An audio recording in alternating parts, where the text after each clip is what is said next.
আসসালামু আলাইকুম বন্ধুরা, আজকে আবার একটা রান্নার রেসিপি নিয়ে আপনাদের সামনে চলে এসেছি। তো বন্ধুরা, আজকে রেসিপি হলো সয়াবিন দিয়ে মটর ডালের রেসিপি। তো বন্ধুরা দেখুন, রান্নাটা কত সুন্দর হয়েছে দেখতে, আর এটা তো খেতেও অসাধারণ হয়েছিল বন্ধুরা। তো সয়াবিন দিয়ে মটরের ডাল যদি একবার এইভাবে রান্না করা হয়, তো এটা কিন্তু কষা মাংসের সাথেও হার বানাবে বন্ধুরা।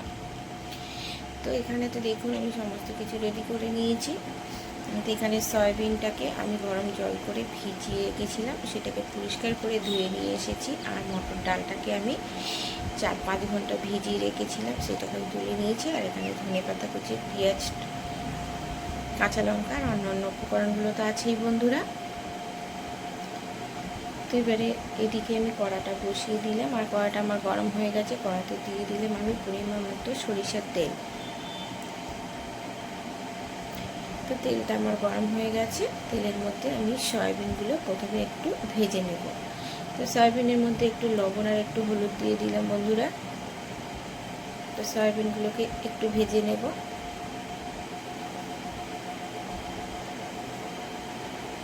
আমি হাত দিচ্ছি।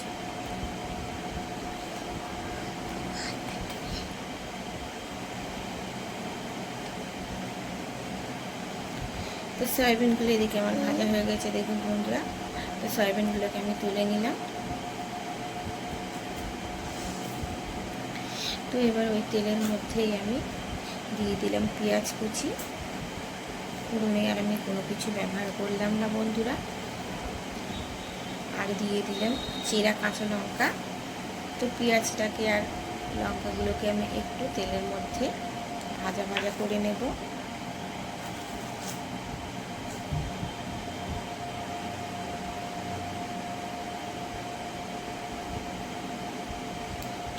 পেঁয়াজটা যখন অনেকটাই আমার লাল হয়ে মানে অনেকটাই নরম হয়ে এসেছে বন্ধুরা, তখনই এটার মধ্যে আমি দিয়ে দিলাম টমেটো কুচি। তো টমেটো কুচিটা দেওয়ার পরে একটু নাড়াচাড়া করে নিলাম।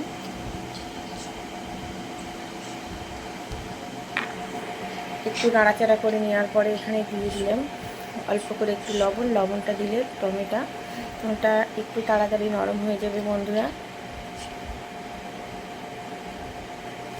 তো আমি একটু ঢাকনা দিয়ে চাপা দিয়ে দিলাম। তো চাপাটা খুলে আবার একটু নাড়াচাড়া করে নিলাম। দেখুন টমেটোটা আমার অনেকটাই নরম হয়ে এসেছে, মানে গলে গেছে।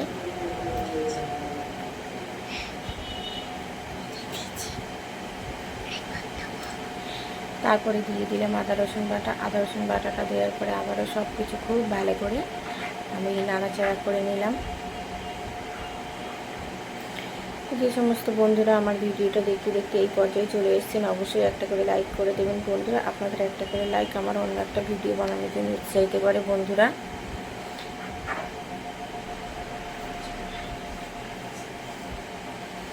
তারপরে দিয়ে দেবো কিছু গুঁড়ো মশলা। তো প্রথমেই দিয়ে দিলাম হলুদ গুঁড়ো, ধনে গুঁড়ো, জিরে গুঁড়ো, আর কালারের জন্য দিয়ে দেবো কাশ্মীরি লঙ্কার গুঁড়ো। অল্প করে একটু জল দিয়ে মশলাটাকে খুব ভালো করে কষে নেব। আর এই মশলাটাকে আমি একটু সময় নিয়ে কষাবো বন্ধুরা। আমি মশলাটা যত ভালো করে কষাবো আমার এই তরকারিটা খেতে কিন্তু ততটাই ভালো লাগবে।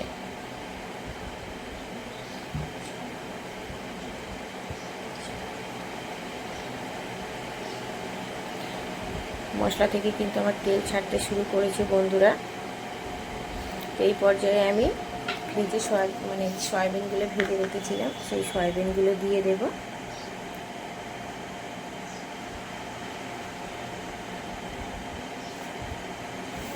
সয়াবিনটা দেওয়ার পরে আমি খুব ভালো করে মশলার সঙ্গে মিশিয়ে নেব বন্ধুরা। আসলে এক হাত দিয়ে ফোনটা ধরে আর এক হাত দিয়ে মানে নাড়তে একটু অসুবিধে হচ্ছে, যেহেতু ভিডিওটা আমি একা একা বানাই, সেই জন্য সম্পূর্ণটা দেখানোও সম্ভব হয় না বন্ধুরা। আর মটর ডালটাকে তো আমি 4-5 ঘন্টা ভিজিয়ে রেখেছিলাম, আর প্রেসারে দিয়ে আমি ওটাকে 2টো সিটি মেরে নিয়েছি, সেটার আপনাদের সঙ্গে শেয়ার করিনি বন্ধুরা। তারপরে মটর ডালটাকে সয়াবিনের মধ্যে ঢেলে দিয়ে সমস্ত কিছু খুব ভালো করে কষে নিলাম। কষে নেওয়ার পর এখানে পরিমাণ মতো জল দিয়ে দিলাম বন্ধুরা। আর আমি এখানে দিয়েছি উষ্ণ গরম জল। জলটা দেওয়ার পরে আমি খুব ভালো করে নাড়াচাড়া করে নিচ্ছি দেখুন বন্ধুরা। তো এইদিকে তো আমার তরকারিটা একদম প্রায় শেষের দিকে হয়েই এসছে বন্ধুরা। দেখুন আমার কিন্তু ডালটা গলে গেছে, তবু ডালটাকে আমি আস্তে আস্তে রেখেছি, কারণ এই ডালটা বেশি গলে গেলে খেতে ভালো লাগবে না।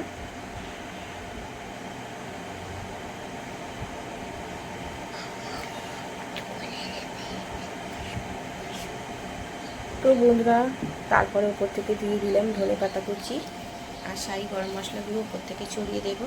তো আমার এই রেসিপিটা যদি আপনাদের ভালো লেগে থাকে তাহলে অবশ্যই লাইক, কমেন্ট, শেয়ার এবং সাবস্ক্রাইব করে আমার পাশে থাকবেন বন্ধুরা।